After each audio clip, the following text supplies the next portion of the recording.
Nakatagdang bubisita sa Greenland sa unang bahagi ng Pebrero si Canadian Foreign Minister Anita Anand at si Governor General Mary Simon. Kasabay ng pagbisita, inihayag na rin ng Canada ang plano nitong magbukas ng consulate sa Greenland bilang bahagi ng mas malawak na presensya nito sa Arctic region. Sa pagpupulong sa Paris, France, binigyan din ni Prime Minister Mark Carney ang pagrespeto sa pasya ng Greenland.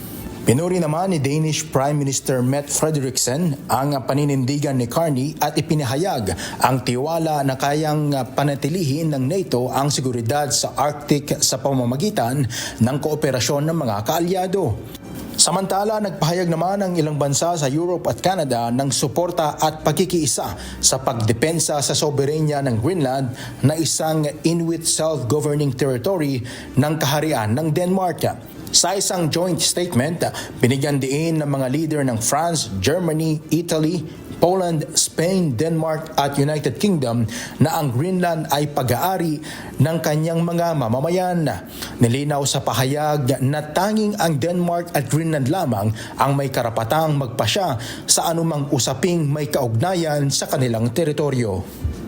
Cres Fugaban, humahataw sa balita ngayon.